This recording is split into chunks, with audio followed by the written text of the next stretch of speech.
व्यास मंच पर विराजमान पूजनीय गुरुजनों एवं प्रिय श्रोतागण, सादर प्रणाम। अपने जीवन में श्री रामचरितमानस को स्वयं पढ़ना और उसके अर्थ को समझना एक सौभाग्य की बात है।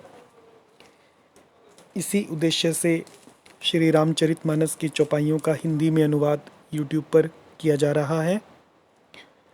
आगे की चौपाइयों में मंगल गान करहीं बर भामिनी, भय सुख मूल मनोहर जामिनी।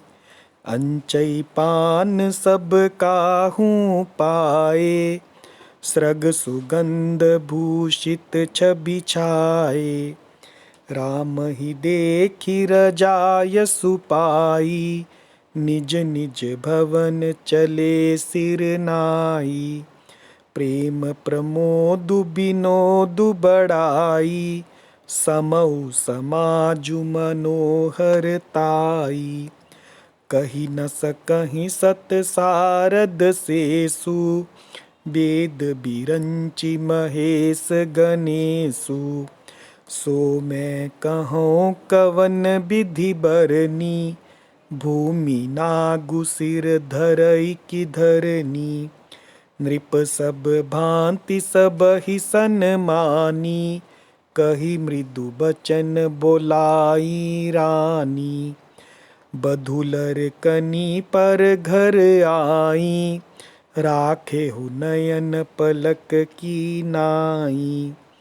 लरिका शर्मित उनीद बस, शयन करावहु जाय।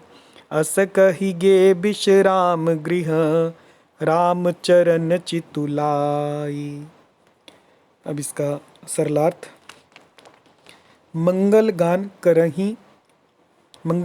रही हैं बर भामिनी। बर यानी सुंदर, भामिनी यानी स्त्रियां। सुंदर स्त्रियां मंगल गान कर रही हैं। भय सुख मूल मनोहर जामिनी। भय सुख मूल, सुख की मूल हो गई। मनोहर, जामिनी का अर्थ हुआ रात्रि। वह रात्रि सुख की मूल और मनोहारिणी हो गई। अंचई पान सब काहू पाए। सबने अंचई यानी आचमन करके पान खाए। और फूलों की माला, सृग सुगंध भूषित छवि छाए। फूलों की माला सुगंधित द्रव्य आदि से विभूषित होकर सब शोभा से छा गए। राम ही देखी रजायसु पाई। श्री रामचंद्र जी को देखकर रजायसु पाई और आज्ञा पाकर निज निज भवन चले सिर नाई। सब सिर नवाकर अपने अपने भवन यानी घर को चले। प्रेम प्रमोद विनोद बढ़ाई। वहाँ के प्रेम, आनंद, विनोद, महत्व, समय, समाज और मनोहरता को कहीं न सकहीं सत सारद सेशु, कह नहीं सकते। सत सारद, सत का अर्थ हुआ 100, सैकड़ों। शारद और शेषनाग, शारद यानी सरस्वती और शेषनाग। सैकड़ों सरस्वती, शेष, वेद, ब्रह्मा, महादेव जी और गणेश जी भी नहीं कह सकते। वेद, बिरंची, बिरंची यानी ब्रह्मा जी, महेश और गणेशो भी इसका वर्णन नहीं कर सकते। सो मैं कहूँ कवन विधि वर्णी। तो तुलसीदास जी कहते हैं, तो जब वो नहीं कह सकते तो सो मैं कहूँ, तो बताओ मैं किस विधि से, कवन विधि वर्णी, कैसे उसका वर्णन कर सकता हूँ। भूमि नाग, भूमि नाग कहा जाता है केंचुए को। भूमि नाग सिर धरे की धरनी। क्या कहीं केंचुआ भी धरती को सिर पर उठा सकता है, धारण कर सकता है। नृप सब भांति सब ही सन्मानी। राजा ने सबका सब प्रकार से सम्मान करके कही मृदु वचन, कोमल वचन कहकर बुलाई रानी, रानियों को बुलाया।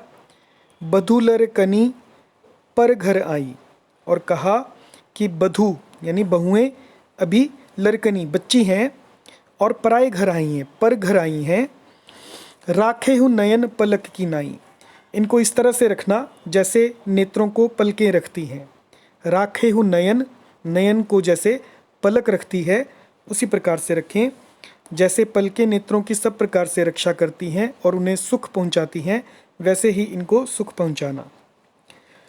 आगे कहा कि लरिका श्रमित उनीद बस, जो लड़के हैं चारों भाई थके हुए नींद के वश हो रहे हैं। श्रमित यानी थके हुए, उनीद यानी नींद के वश हो रहे हैं। शयन करावहु जाई, इन्हें ले जाकर शयन कराओ। असगहि गे विश्राम गृह, ऐसा कहकर राजा श्री रामचंद्र जी के चरणों में मन लगाकर विश्राम भवन में चले गए।